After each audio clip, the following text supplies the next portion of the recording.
guys, welcome back to my YouTube channel and welcome to the money chat segment. If you're new here, please click that subscribe button. If you're a subby, I see you, homie, thank you so much. Let's get straight into the purpose of this video today, right? So today I want to share our home buying journey with my husband. And I'm compelled to share the story now because of what's happening in current affairs, where we have so many interest rate hikes, and recently I've been seeing a lot of stories of people having to give up their homes because of this, right? So I just want to share the story to help anyone who might be in the process or is currently considering home buying, right? My husband and I have been living in our home for just over a year now, and we have been through 4 to 5 interest rate hikes at this point. And I have seen some news media channels hinting at another interest rate hike coming soon, right? And I just want to share the decisions that we made that are helping us survive the situation, right? So our journey started pretty much towards the end of 2021. We were 2 years married, 2 years renting, and we had decided that we're done dealing with landlords, we are done renting, and we're ready to become homeowners, right?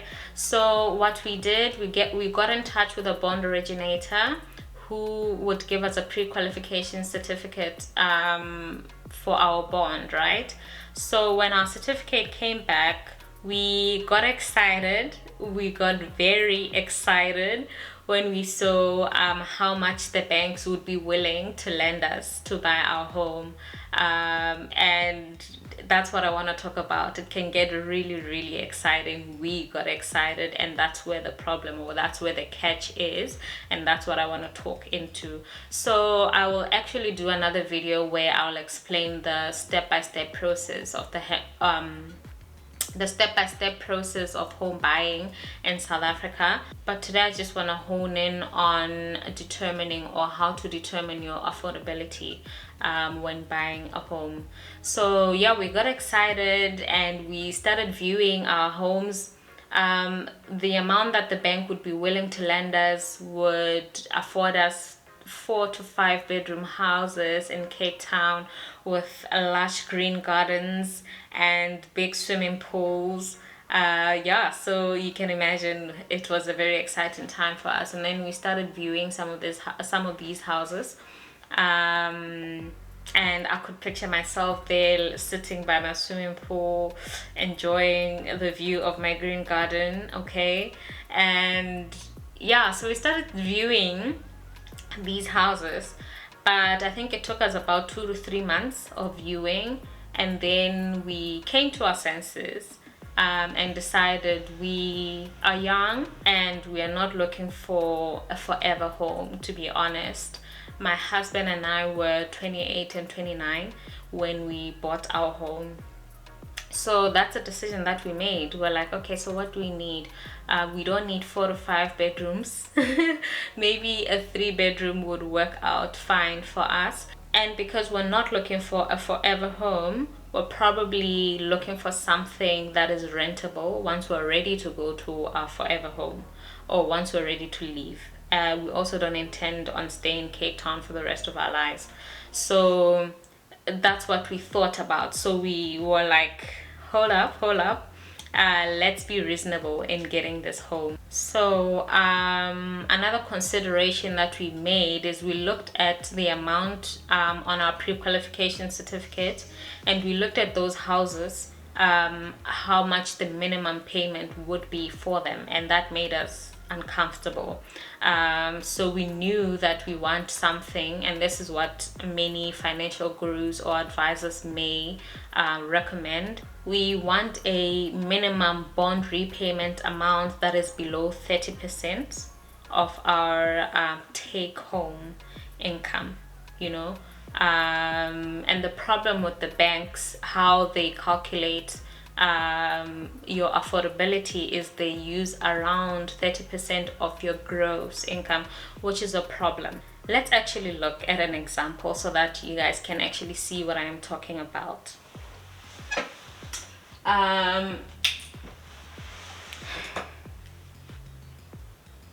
I'm gonna show a screenshot so that you see what I'm seeing here. Let's say, for example, that your pre-qualification certificate for a bond says that you qualify for a 4 million rand house based on your gross income, right? In my case and my husband, this was our incomes combined. So as you see, with a gross monthly income of 139,830, you will qualify for that 4 million rand home, and your monthly repayment would be 41,949, right? The problem with that though is, if you're earning that much, let's calculate your take-home pay.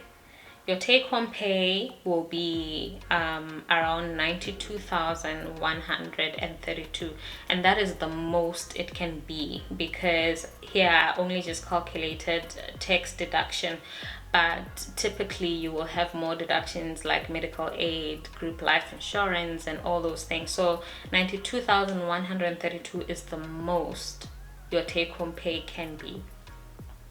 But do consider though that you'll pay more tax if you're just one person, and I calculated this deduction using one person earning that full amount, right? But in our case it was the two of us, so if there's two people earning this, you will take home more than if it's one person, because then the one person will be in a higher tax bracket and will pay more, right? But I'll just keep it at one person for this example. So your take home will be 92,132, right? Then if you're paying that minimum repayment amount for your bond, you are going to be paying for around 46%.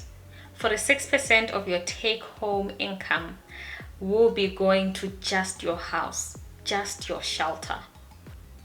I think this is problematic, and we haven't even added rates. And rates for a big house like that, like you see, that house is beautiful, right? But it needs maintenance, and rates for that house is expensive. I'm gonna work with maybe 3,000. I just want to close up this amount to 44,000. Let's just say in total you're spending 44,000 for your bond, being your minimum bond repayment plus your rates. Now it's taking it up to around 48% of your income going to just your house, and I can tell you that is not very smart, and you're paying the minimum bond payment, right? So this was our case. Well, this is just an example. The figures are just an example, okay?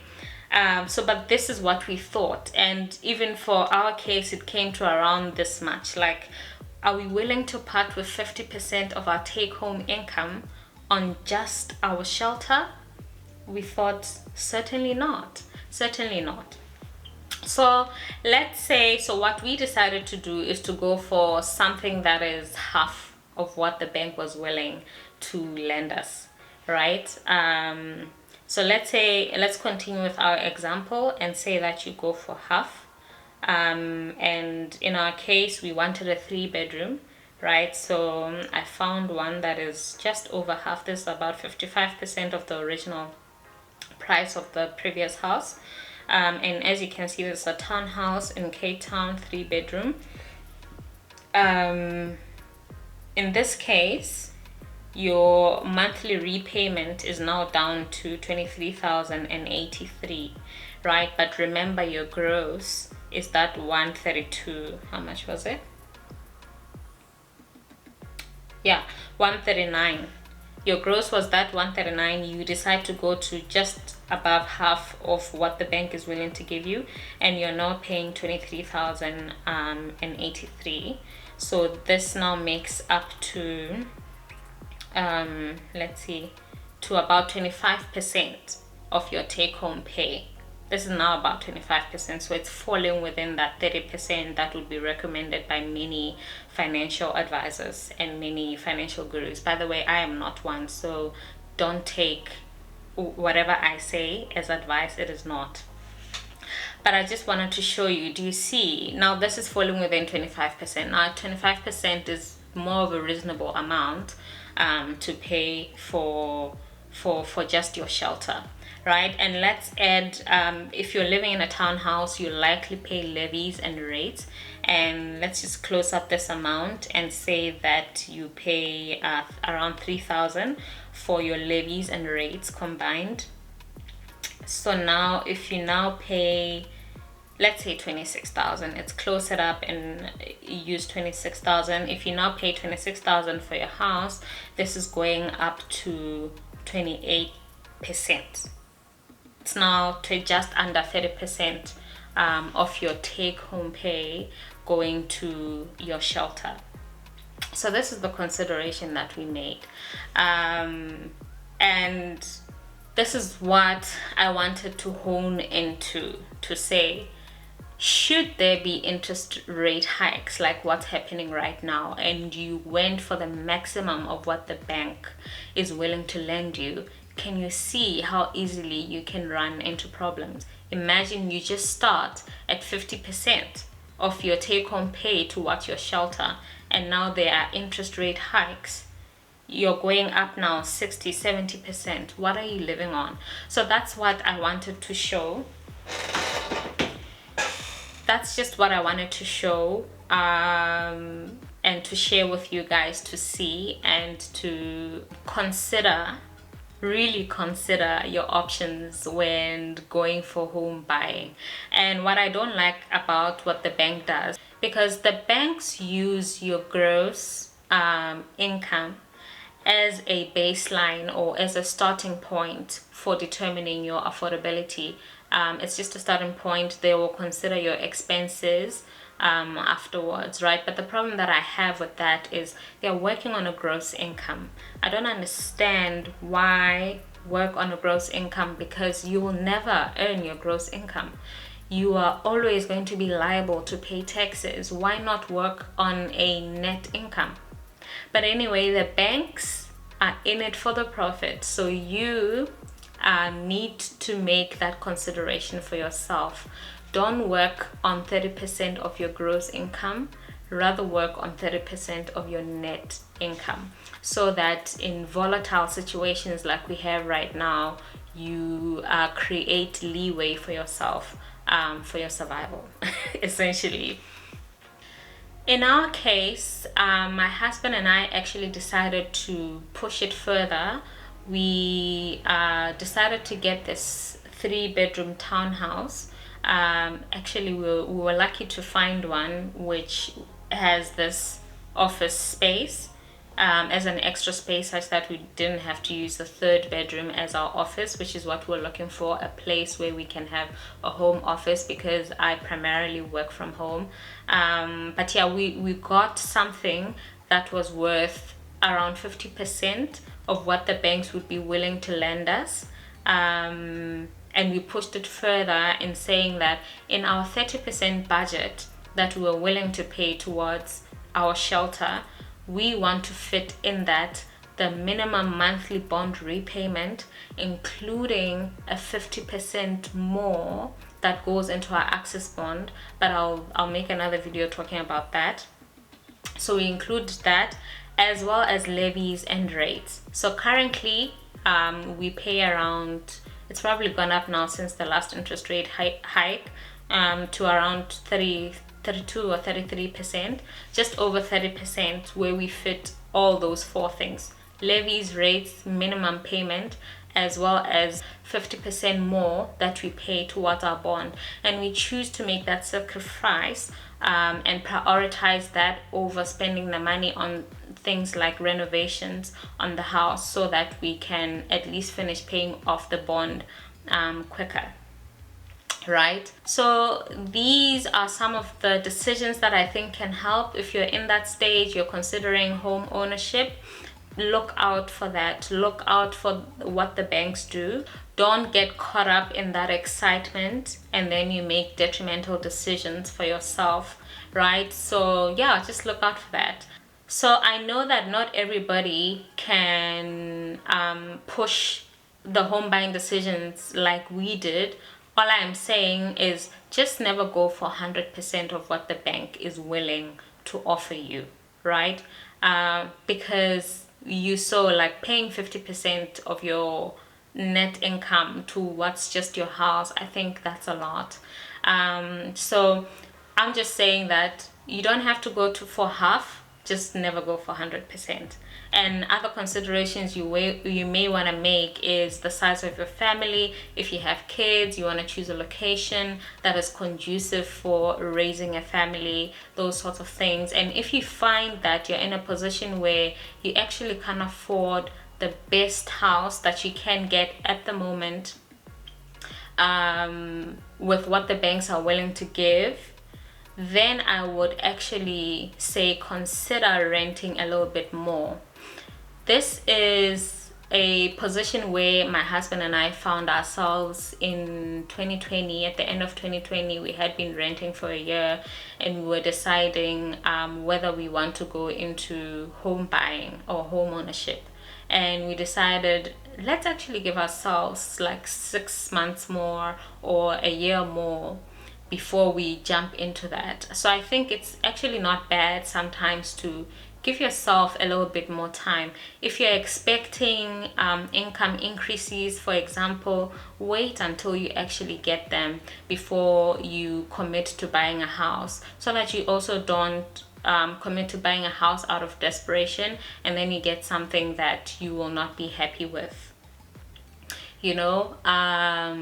So yeah, I think that's all I wanted to share for today, guys. I'm just saying, be smart out there, look out for yourself, and be careful. And fun fact, maybe not so fun, did you know that in 1998 the interest rate in South Africa was 24%? That is scary, right? I don't think that the situation is that bad right now. I don't think it will go there, but just consider if it did. Would you still afford your house? Right? Think about that. So that's all I'm saying, guys. Just be smart out there, make proper decisions for yourself, and yeah, protect yourself from these things, from volatile situations. But yeah, that's all I wanted to share for today, guys. I will make another video explaining the entire home buying process in South Africa. So far, please share your thoughts in the comment section. Let me know what you think. Yeah, let's share some ideas. Thanks, guys. I'll see you in the next video.